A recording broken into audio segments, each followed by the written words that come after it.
मेरा नाम अमर है। आज मैं आपको अपनी ऐसी कहानी सुनाने जा रहा हूँ जिसने मेरा पूरी तरह से जीवन ही बदल दिया।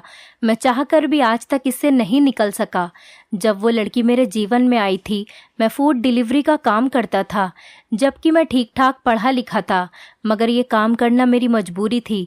मैं एक बड़ी पोस्ट पर था और अच्छी पोस्ट पर नौकरी करता था और 1 लाख रुपए महीने तक कमा लेता था, मगर इस कमाई को छुपाने की खातिर मैं फूड डिलीवरी का काम करता था, जो कि मेरी बहुत ज़्यादा मजबूरी थी। मेरे इस काम का सबको पता था, मगर मेरी असल नौकरी क्या है मेरे माता पिता तक नहीं जानते थे। मैं ये सब कुछ एक लड़की से बचने की खातिर कर रहा था, मगर मुझे क्या पता था कि एक लड़की से जान छुड़वाऊंगा तो दूसरी लड़की के पीछे ऐसे पागल हो जाऊंगा कि अपने जज्बात भी खो दूंगा। मेरा रिश्ता एक गांव से था। वहाँ सब लोग एक दूसरे से जुड़े होते हैं। सबको ही एक दूसरे के घराने से जुड़ी पूरी जानकारी होती है। बचपन से ही मैं बहुत तेज़ दिमाग का था, हर क्लास में टॉप करता, ऊपर से माता पिता की इकलौती संतान। और इकलौती संतान कितनी प्यारी होती है ये तो सबको ही पता है। मेरे पैदा होने के बाद मेरी माँ को कुछ बीमारी की वजह से दोबारा संतान नहीं हुई, इसीलिए माता पिता की हर उम्मीद मुझसे ही जुड़ी थी। उन्हें मुझसे ही अपने सारे ख्वाब पूरे कराने थे। मैंने भी कभी उन्हें तंग नहीं किया और उनकी उम्मीदों पर खरा उतरने की पूरी कोशिश करता। माँ ने बचपन में ही घुट्टी में मुझे ये घोलकर पिला दिया था कि तुझे बड़ा आदमी बनना है। तेरे पिता बड़े गरीब हैं, उनका गरीब पैदा होना उनका कसूर नहीं था, मगर उनका गरीब मरना ये उनका कसूर है। लेकिन अब गरीब पैदा होने के बाद तू भी गरीब मरा तो तेरे पिता में और तुझ में क्या फ़र्क रह जाएगा। इसीलिए बेटा कड़ी मेहनत करना, जहाँ तक मुमकिन होगा हम लोग तेरा साथ देंगे, तो बस हमें उदास मत करना। मैंने अपनी माँ की ये बातें अच्छी तरह से अपने दिमाग में बैठा ली और मेरी माँ ने ये मुझसे एक बार नहीं कही, बल्कि वो रोज़ सुबह उठकर मुझे ये याद दिलाती और मैं उस पर सर हिलाता। दिन गुजरते रहे और मैं इसी सबक के साथ बड़ा होता रहा। मेरा स्कूल गवर्नमेंट स्कूल था, मगर जिसको पढ़ना होता है वो घर बैठकर भी पढ़ लेता है। इस बात के मुताबिक मैंने इस स्कूल में दिल लगाकर पढ़ाई की, जहां दूसरे बच्चे आवारागर्दी करते थे या मास्टर जी की मार खाकर भी नहीं पढ़ते थे। वहां मैं खेल के समय भी पढ़ाई करता। हमारे मास्टर जी बड़े सख्त आदमी थे। वो हर बच्चे को खींच कर रखते थे। वो नरमी तो मेरे साथ भी नहीं करते थे, मगर मेरा ये शौक देखकर एक दिन उन्होंने मुझे अपने पास बुलाया और बोले, मैं जानता हूँ तुम्हें पढ़ाई का बहुत शौक है। मैं इससे ज़्यादा तुम्हारी कोई मदद नहीं कर सकता कि मैं तुम्हें ट्यूशन पढ़ा दिया करूँ। बाकी बच्चों की वजह से मुझे क्लास में बहुत सुस्ती से काम करना पड़ता है। मैं वो सब कुछ नहीं पढ़ा सकता जो ज़रूरी है, क्योंकि और बच्चे बहुत कमज़ोर हैं और तुम अच्छे जहन के मालिक हो। इसीलिए मैं चाहता हूँ मैं तुम्हें वो सब कुछ ट्यूशन में पढ़ा दिया करूँ जो ज़रूरी भी है और तुम्हें पढ़ना भी चाहिए। बताओ क्या कहते हो तुम। मास्टर जी की सख्ती का तो सबको पता था, मगर उनकी इस बात से मैं हैरान हो गया। मुझे अच्छा भी लगा कि मैं मास्टर जी से ट्यूशन पढ़ूंगा और वो खुद मुझे पढ़ाने के लिए तैयार हैं। लेकिन फ़ीस, अचानक ये बात जब मेरे दिल में आई तो मैं परेशान हो गया। इससे पहले कि मैं मास्टर जी को मना करता, वो मेरा चेहरा देखकर खुद ही बोले कि बच्चे फ़ीस की टेंशन मत ले, मैं तुमसे फ़ीस नहीं लूँगा, बल्कि तुम्हें तो मैं अपनी खुशी से पढ़ा रहा हूँ। और बल्कि कहा जाए तो तुम गवर्नमेंट स्कूल में पढ़ने के बावजूद पहले बच्चे हो जिसने मुझे अपनी पढ़ाई से खुश किया है। ये सुनकर मैं खुशी से खिल उठा और उनका धन्यवाद किया और सीधा घर की तरफ भागा, क्योंकि ये सब मुझे माँ जी को बताना था। उनकी प्रार्थना ही थी जो भगवान ने इतनी इज्जत दी कि मास्टर जी मुझे खुद पढ़ाने को तैयार थे। मैंने घर जाकर अपनी माँ को सब कुछ बताया तो वो बहुत ज़्यादा खुश हुई और पिताजी भी मास्टर जी के लिए प्रार्थना करने लगे। उस समय मैं 5वीं कक्षा में था। जब अगले दिन स्कूल के बाद मास्टर जी के घर ट्यूशन पढ़ने के लिए जाने लगा तो मेरी माँ ने मुझे देसी घी एक डिब्बे में बंद करके दिया, जो वो 2 महीने से मलाई जोड़ करके बना रही थी। मैंने आश्चर्य से पूछा, माँ ये तुम अपने लिए बना रही थी ना, कि जोड़ों का दर्द है, ये खाने से ठीक हो जाता है, फिर तुम मास्टर जी के लिए क्यों दे रही हो। जिस पर माँ जी मुस्कुराकर बोली, अरे दीवाने, मेरा दर्द तो ठीक है, वो तेरा मास्टर कितने दिल से तुझे पढ़ा रहा है और वो भी फ्री में, तो हमारा भी कुछ फ़र्ज़ बनता है कि उसे अपनी खुशी से कुछ दें। बस तू ये ले जाकर उन्हें दे देना।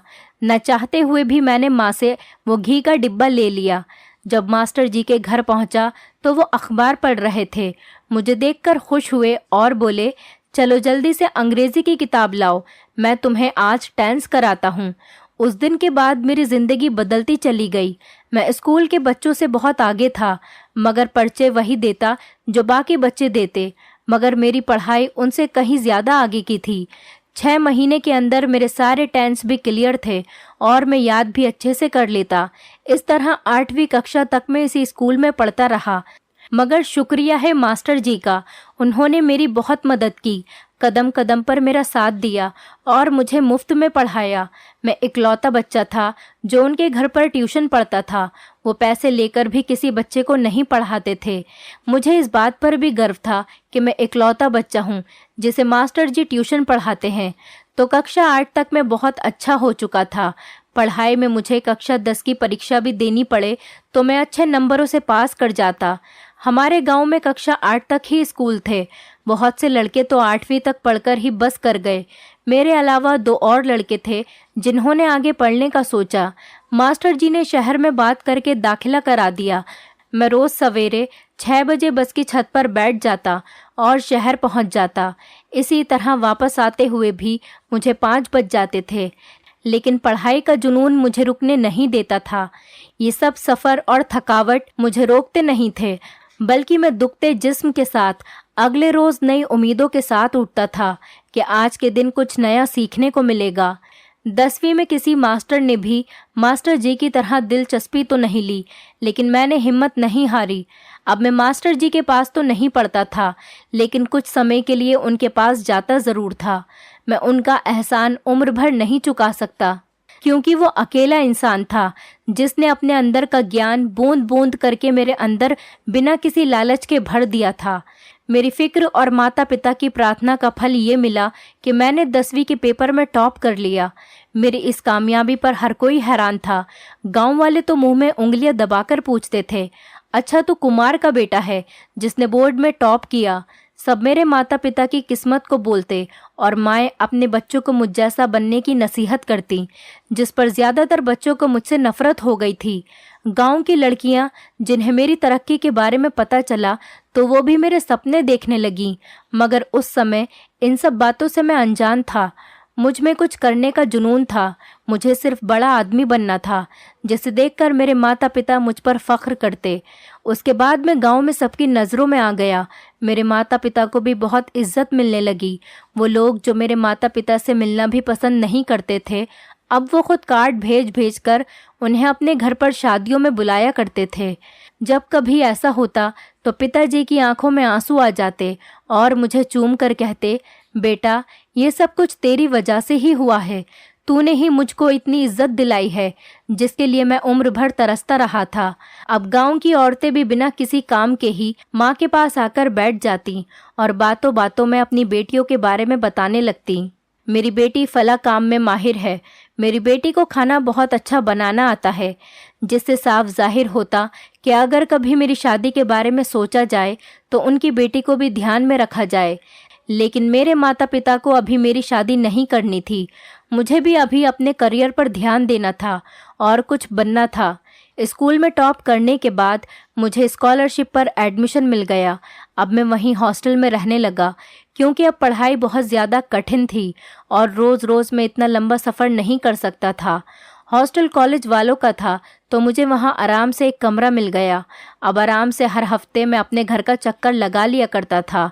कॉलेज में तो लड़के बिल्कुल भी नहीं पढ़ते थे, लेकिन मुझे तो पढ़ना था, नाम कमाना था, और जो इज्जत मैं अपने माता पिता की बना चुका था उसे मैं घटा नहीं सकता था।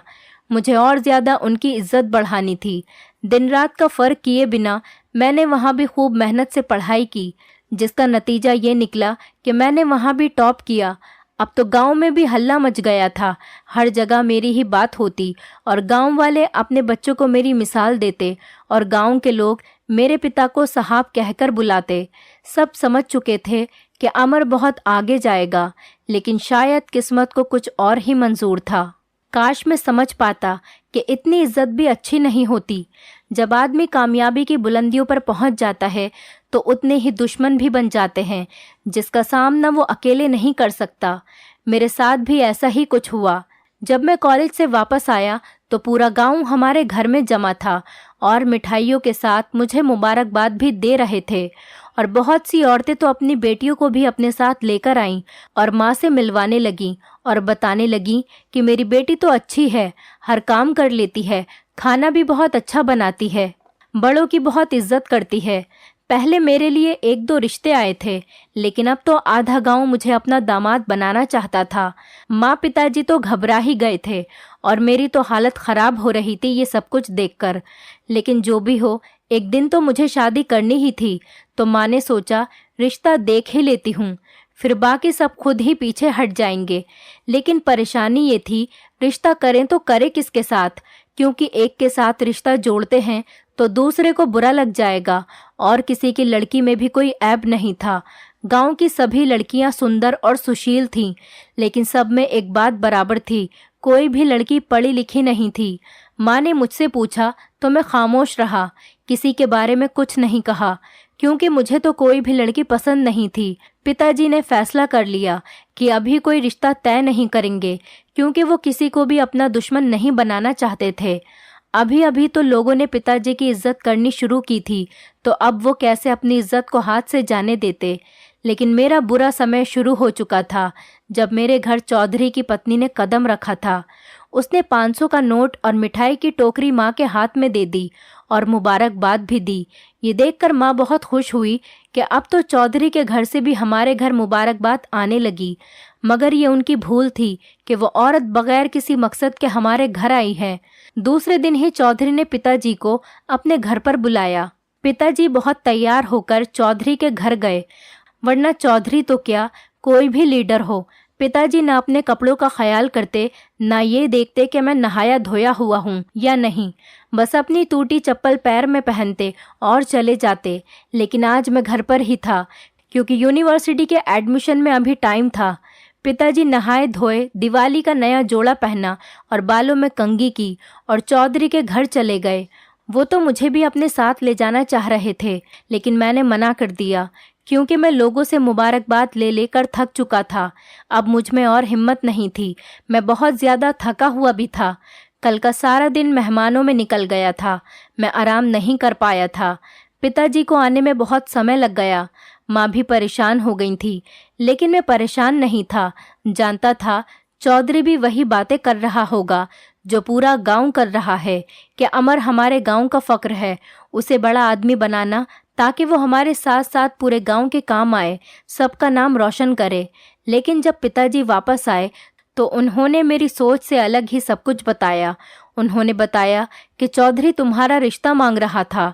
चौधरी के खानदान में कोई भी उनकी बेटी के लायक नहीं है, सब अनपढ़ हैं और उनकी बेटी की उम्र से बड़े भी हैं।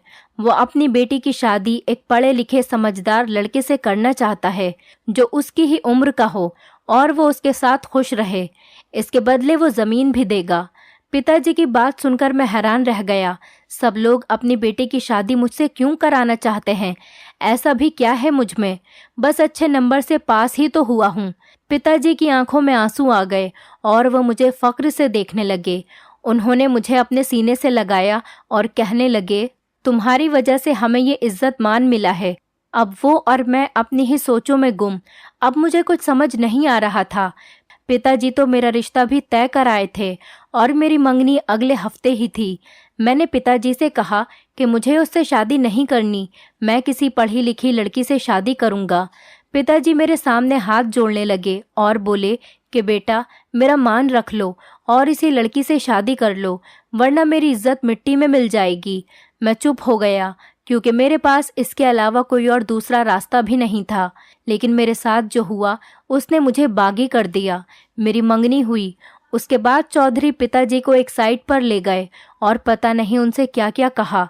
पिताजी मेरे पास आए और मुझे एक तरफ ले जाकर कहने लगे, बेटा, चौधरी की एक ही बेटी है। अगर कल को चौधरी को कुछ हो गया तो कौन होगा उसकी बेटी का ख्याल रखने वाला? तो इसी समय चौधरी की बेटी से शादी कर ले। मैं पिताजी को देखता रह गया। उन्होंने अपनी इज्जत बढ़ाने की खातिर एक बार भी मेरे बारे में नहीं सोचा कि मुझे उससे शादी करनी है या नहीं। मैंने पिताजी को मना करना चाहा, लेकिन पिताजी चौधरी को जुबान दे चुके थे और 1 घंटे में हमारी शादी हो गई। लड़की कैसी थी, कौन थी और कितना पढ़ी लिखी थी या अनपढ़ थी, मुझे कुछ भी नहीं पता था। अब मैं उस लड़की का पति बन गया था। मुझे उस लड़की से नफरत हो रही थी, बहुत ज़्यादा नफरत। उसके पिता ने मेरे पिता को इतना मजबूर कर दिया था कि पिताजी ने मेरे बारे में सोचे बिना मुझे इतनी छोटी उम्र में जिम्मेदार बना दिया था। लेकिन शुक्र था कि अभी वो लड़की अपने बाप के घर में ही थी और मैंने किसी से कुछ नहीं कहा। शहर चला गया, वहाँ जाकर पढ़ाई की और पेपर दिए, जिसमें एक बार फिर से मैंने टॉप किया। लेकिन मैं जान गया था कि अपनी कामयाबी लोगों को बताने में कोई फ़ायदा नहीं है। जितना हम अपनी कामयाबी लोगों को बताएंगे, लोग उतना ही हमसे उसका फ़ायदा लेने में लग जाएंगे। बेहतर है कि लोगों से सब कुछ छुपा कर रखा जाए। मैंने माँ और पिताजी को कुछ भी नहीं बताया था। जब माँ ने नौकरी के बारे में पूछा तो मैंने मना कर दिया कि मुझे अभी कोई नौकरी नहीं मिली है, वरना फिर से लोग घर में ढोल ताशों के साथ जमा हो जाते और वहीं मिठाइयाँ, मुबारकबाद वगैरह वगैरह, और फिर सबकी सिफारिशें रुके हुए काम जो पिताजी की इज्जत की खातिर मुझे करने पड़ते। अभी ट्रेनिंग में समय था, इसलिए मैं घर आ गया, लेकिन यहाँ आकर अजीब जान को बवाल लग गया। पिताजी चाहते थे मैं नौकरी ढूंढकर पूजा को जल्दी से घर ले आऊं। वो लड़की जिसे मैं जानता तक नहीं था, देखा भी नहीं था, मुझे उसमें कोई दिलचस्पी नहीं थी। अभी मैं अपनी ज़िंदगी जीना चाहता था। ट्रेनिंग के समय तक तो मैंने माँ पिता को संभाल लिया, ये कहकर कि अभी नौकरी नहीं मिली है, लेकिन माँ और पिताजी भी अपनी जिद पर रहे। खैर, मुझे कमिश्नर की पोस्ट मिल गई थी, लेकिन मैं अतीत का कुछ भी नहीं भूला था कि कैसे कैसे लोगों ने मेरे माता पिता को मजबूर करके अपने काम निकलवाए और बलि का बकरा मुझे बनना पड़ा। इसलिए मैंने सबसे अपनी नौकरी के बारे में छुपाए रखा। जब मैं घर जाता तो माँ और पिताजी मुझसे नौकरी का पूछते तो मैं हमेशा मना कर देता। उस पर मेरी माँ कहती कि तू परेशान मत हो बेटे, मुझे उम्मीद है तुझे कोई अच्छी नौकरी ज़रूर मिलेगी। फिर चौधरी भी फख्र करेगा कि मेरा दामाद इतनी बड़ी जगह, इतनी अच्छी नौकरी पर लगा है। माँ से झूठ बोलकर मुझे बहुत अफसोस होता, लेकिन चौधरी नाम की तलवार जो मेरे सर पर लटकी थी, उसका मेरे पास कोई इलाज नहीं था। अगली बार जब मैं घर आया तो माँ और पिताजी फिर से नौकरी का पूछने लगे, तो मैंने उनसे कह दिया कि मैं फूड डिलीवरी करता हूँ। पिताजी को तो समझ नहीं आया। मैंने आम शब्दों में उनको समझाया तो वो बहुत मायूस हुए और कहने लगे, तुम तो इतना पढ़े लिखे और फिर ऐसी नौकरी क्यों मिली है। मुझे दिल ही दिल में बहुत खुशी हुई और सोचने लगा, आपने भी तो मेरे बारे में नहीं सोचा था, मुझे आपके साथ ऐसा ही करना चाहिए। पिताजी ने कहा, अभी हम चौधरी को नहीं बताते हैं, तुम जल्दी से दूसरी अच्छी सी नौकरी तलाश करो। मैंने मायूसी से कहा, पिताजी, नौकरियों का तो काल पड़ा है, कोई नौकरी देने को तैयार ही नहीं है और अच्छी नौकरी मिलना आज के समय में बहुत मुश्किल है। लेकिन फिर भी पिताजी ने कहा, तुम कोशिश करते रहो, कोई ना कोई नौकरी मिल ही जाएगी। लेकिन मुझे अपनी असल नौकरी छुपाने के लिए फूड डिलीवरी की नौकरी भी करनी पड़ी। अब मैं रात को डिलीवरी बॉय के कपड़े पहनता और मुंह पर रुमाल बांधकर निकल जाता। अब मैं घर पर फूड डिलीवरी की नौकरी के बारे में बताता तो कम से कम झूठ तो नहीं होता।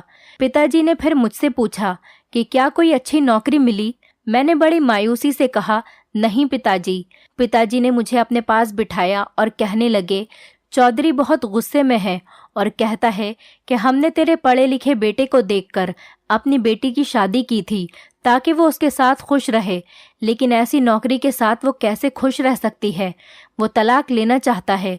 तू जल्दी से अच्छी नौकरी देख ले। मैं अंदर ही अंदर बहुत खुश हो रहा था कि चलो खुद ही जान छूटने वाली है। मैं शहर आया तो अपने इस एडवेंचर को जारी रखा और फूड डिलीवरी करता रहा। एक रोज़ एक लड़की ने पिज़्ज़ा मंगवाया। मैंने जब वो पिज़्ज़ा दिया तो वो लड़की चादर में थी, मगर उसकी आंखें बहुत खूबसूरत थीं। मैं उसे देखता रह गया। मुझे आज तक किसी लड़की से मोहब्बत नहीं हुई थी, बल्कि मैंने आज तक किसी लड़की से बात तक नहीं की थी। अगर कहा जाए कि मुझे पहली नज़र में प्यार हो गया था तो गलत नहीं होगा। अब मैं रोज़ फूड डिलीवरी के बाद उस लड़की की गली का चक्कर लगाता। उसके घर में एक खिड़की थी, वो भी वहाँ से छुपकर मुझे देखती थी। इसी तरह 7-8 दिन गुजर गए। एक दिन उस लड़की ने दरवाज़ा खोलकर मुझे अंदर बुला लिया और मैं बहुत खुश हुआ, लेकिन अंदर जाते ही मेरे होश उड़ गए।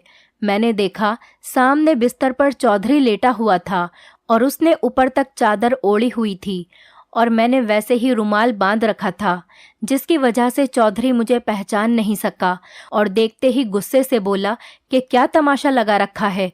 तुम्हारे घर में कोई माँ बेटी नहीं है जो मेरी बेटी के पीछे गली के रोज चक्कर लगाते हो?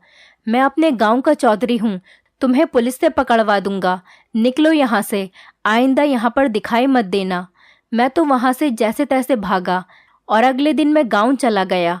वहाँ जाकर पता चला कि चौधरी की बहन शहर में रहती है और चौधरी अपनी बेटी को तलाक दिलवाने के लिए वकील के पास लेकर गया था, मगर 1 हफ्ते पहले उसका एक्सीडेंट हुआ जिसमें उसकी टांगें काटनी पड़ गईं। मगर वो ठीक होते ही पूजा को तलाक दिलवाकर उसकी शादी कहीं और कर देगा। ये सब पिताजी से सुनकर मुझे बड़ी हैरत हुई कि मोहब्बत भी हुई तो किससे? अपनी ही पत्नी से। पिताजी कह रहे थे, बेटा तूने बड़ा मायूस किया। चौधरी ने अपनी बेटी की शादी तुझसे इसीलिए ही की थी कि उसकी बेटी भी पढ़ी लिखी थी। जितना तू पढ़ा लिखा है वो भी उतनी ही पढ़ी हुई है। चौधरी ने अपनी बेटी को शहर के एक अच्छे कॉलेज में पढ़ाया है और इसीलिए वो शहर में अपनी बुआ के घर पर रहती है। जब चौधरी को पता चला कि तूने पढ़ लिख कर गाँव का नाम रोशन किया है तो उसने सोचा कि वो अपनी बेटी की शादी तुझसे करा देगा ताकि गांव के दोनों बच्चे पढ़ लिख के एक साथ रहें और गांव की तरक्की के बारे में सोचें, क्योंकि अक्सर पढ़ लिख कर बच्चे अपने गांव को छोड़कर शहर में बस जाते हैं। इसके बाद मैंने पिताजी को बताया कि मेरी नौकरी पक्की हो गई है, मुझे कमिश्नर की जॉब मिल गई है और कल ही मुझे इस बारे में पता चला है। अब मैं अपनी बेवकूफ़ी तो बता नहीं सकता था, इसीलिए नौकरी के बारे में ही बता दिया और ये बात गाँव में आग की तरह फैल गई और 1 महीने के अंदर मैं पूजा से शादी करके उसे अपने घर ले आया। पूजा सच में पढ़ी लिखी और बहुत खूबसूरत लड़की थी। अगर मैं उससे शादी नहीं करता तो बहुत पछताता, लेकिन मैंने आज तक उसे फूड डिलीवरी वाला किस्सा नहीं सुनाया और आज हम अपनी ज़िंदगी में हंसी खुशी साथ रहते हैं। दोस्तों, उम्मीद करती हूँ आपको हमारी कहानी पसंद आई होगी। कहानी पसंद आई है तो वीडियो को लाइक करें, चैनल पर नए हैं तो चैनल को सब्सक्राइब करें और हाँ, नोटिफिकेशन बेल को ज़रूर दबाएं ताकि अगली अपडेट सबसे पहले आपको मिले।